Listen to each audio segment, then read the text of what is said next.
They gave my husband a title, Father of American Cryptanalysis. They put his name in textbooks, in museums, on the walls of government buildings. But there were two of us in that room, two of us staring at those ciphertexts until the letters swam. Two of us built American codebreaking from scratch. When they wrote the history, they kept one name, and it was not mine. I broke the codes that put rum runners in prison. I stood in federal courtrooms and showed juries how I turned scrambled letters into confessions. I got convictions. Every single time. I broke the codes that exposed Nazi spy rings across an entire continent. Machine encrypted messages the Germans believed no human could decipher. I did not have the key.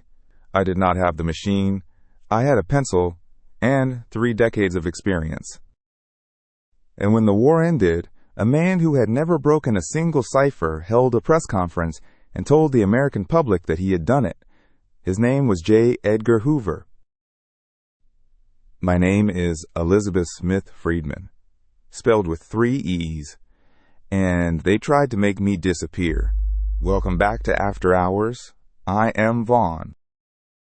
During the Second World War, Nazi Germany operated spy networks across South America, secret radio stations in basements and back offices.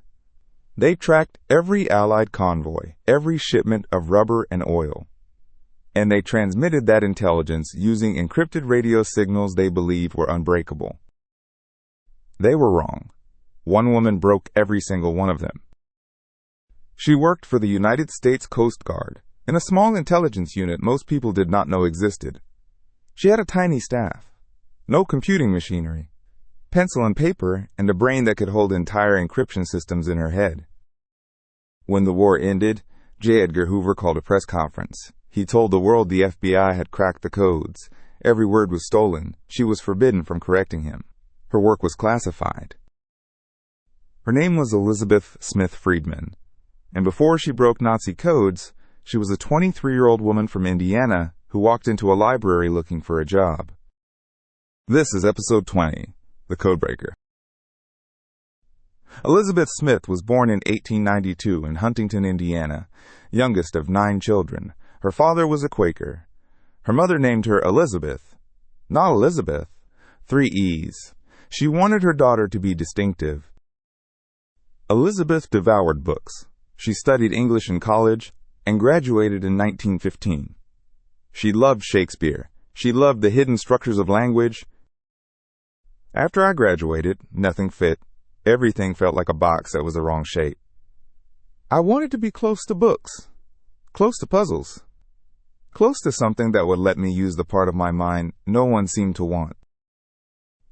In 1916, she walked into the Newberry Library in Chicago and asked for a job.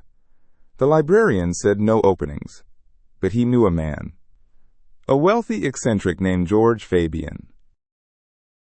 "You study Shakespeare? Come with me. Hidden inside those texts, buried in codes no one has seen for 300 years, is proof that Francis Bacon wrote every word."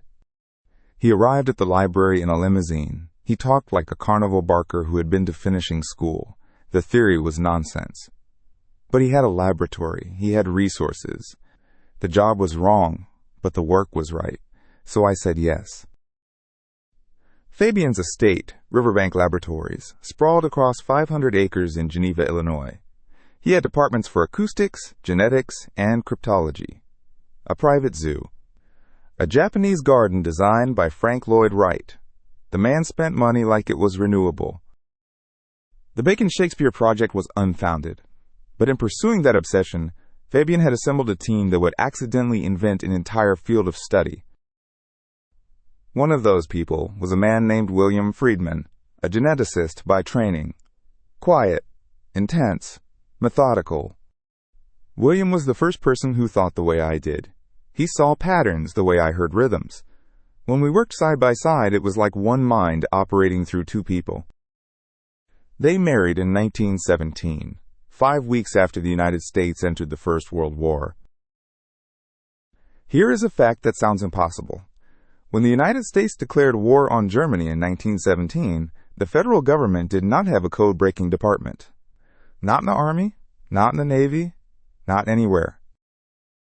So they outsourced. They sent their intercepted messages to the one place in America that had people who knew how to break codes. George Fabian's eccentric private estate. Nobody taught us how to do this. There was no school, no textbook. The discipline of cryptanalysis did not exist. We created it. Frequency analysis, pattern recognition, the index of coincidence. We invented these techniques because we had to. William would later publish the foundational texts of the entire discipline. But Elizabeth was doing the same work in the same room at the same time. She was not his student. She was not his assistant. She was his intellectual equal. But institutions do not like partnerships. They like hierarchies. And the hierarchy forming around American cryptanalysis had room for one name at the top, not two. By 1918, the Army recruited William to build its code-breaking unit. He moved to Washington. Elizabeth went with him. For the next 2 decades, they worked for different branches, breaking different codes. Both brilliant. Both indispensable. But only one would be remembered. In 1920, Prohibition began. And with it came the largest criminal enterprise in Western history. Rum-running. Multinational syndicates, with fleets of ships and communication systems more sophisticated than most businesses. They communicated by encrypted radio, layered encryption systems, rotating code books. The Coast Guard could intercept the transmissions, but they could not understand a word. Mrs. Friedman, we have hundreds of intercepted messages from vessels involved in smuggling. They are in code, and none of our people can break them. Can you help? These were not amateurs. The encryption was layered, substitution combined with transposition, keys that were different for each circuit. It took me 3 days to crack the first one. After that, the rest came faster. I broke the Gulf network in a week, the Caribbean in 2 weeks. The Pacific took a month. Between 1925 and 1931, Elizabeth personally broke the encrypted communications of smuggling networks operating across 4 oceans. She identified the ships, the captains, the financiers. She turned encrypted gibberish into evidence. And then she did something no cryptanalyst had ever done. She took the stand. I stood in a federal courtroom and explained cryptanalysis to 12 jurors who had never heard the word. Farmers, shopkeepers. I walked them through every substitution, every transposition. When I was finished, there was no mystery left. It was not magic, it was method. The foreman looked at the defendant. He looked at me, and he nodded, guilty, every single time. She secured dozens of convictions across the country. The press discovered her. Newspapers ran profiles. For a brief moment, Elizebeth Smith Friedman was something approaching famous. But fame is dangerous in Washington. It attracts the attention of people who do not want anyone else to be famous. September 1939. World War II began. Nazi Germany had spent years building intelligence networks across South America. Argentina, Brazil, Chile, secret radio stations, ship movements, Allied deployments, everything encrypted and beamed to Berlin. They use variants of the Enigma machine, smaller, more portable. The Germans considered them unbreakable. Mrs. Friedman, we have German intelligence transmissions from multiple locations across South America. Machine encrypted. We cannot break them. We need you. I had never seen an Enigma machine. I did not have one. But I could see the output. Thousands of characters in 5-letter groups. And I could work backward.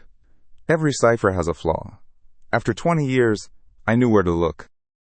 She broke all of them.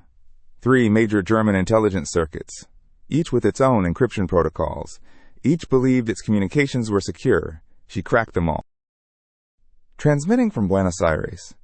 Allied convoy departed Rio de Janeiro at 0600, 12 merchant vessels, course bearing northeast. Cargo includes rubber, manganese, and bauxite. Report ends. That message never served its purpose. because Elizabeth was reading the transmissions almost in real time. Her intelligence led to the exposure of every major German spy network in the Western Hemisphere. Agents arrested. Radio stations seized. The entire apparatus torn apart. People imagine codebreaking as a flash of insight. It is nothing like that. It is days of work. You count frequencies, you test hypotheses, and they fail. You go home, and the letter patterns follow you into your dreams. And then you begin to see something. Not the answer, the ghost of a pattern. A frequency slightly too high. You pull on that thread, and the whole system comes apart in your hands. That is not magic. That is labor. And I was very good at it. In 1944, J. Edgar Hoover stood behind a lectern at FBI headquarters. Flashbulbs popped. Newsreel cameras rolled. The FBI has broken the backbone of Nazi espionage in the Western Hemisphere. Our agents dismantled clandestine radio networks. Enemy operatives have been brought to justice. Every word was a lie. The FBI had not broken a single code. The intelligence came from one source: Elizebeth Smith Friedman and her small team at the Coast Guard. Hoover knew exactly where the intelligence originated. But he was not in the business of giving credit. He was in the business of accumulating power. I watched the newsreels. I read the headlines, FBI cracks Nazi spy ring. And I could not say a single word. My work was classified. If I had gone to the press, I would have been prosecuted under the Espionage Act. So I said nothing. I went back to work the next morning. I watched what they did to her and it burned in me. I knew the truth. But the classification system was a wall. The institutions we had served chose to erase one of us to simplify the story. And they chose her. After the war, the government collected her files. Thousands of pages. They packed them into boxes, stamped them classified, and locked them in vaults. For 60 years those files sat in the dark, and the world forgot Elizebeth Smith Friedman had ever existed. Elizabeth died on October 31st, 1980. She was 88. No press conferences, no front-page obituaries. She died with almost no recognition for work that shaped the outcome of 2 world wars. In the early 2000s, the National Archives began declassifying World War II documents. Among the millions of pages were Elizabeth's files. The boxes were opened for the first time. Researchers found the documentation of the erasure itself. They could trace exactly how Hoover had stolen her credit. Every memo, every directive, every bureaucratic maneuver. I never asked for fame. I needed the work. The puzzle, the hunt, the moment when a string of meaningless letters rearranges itself and you are reading someone's secret thoughts.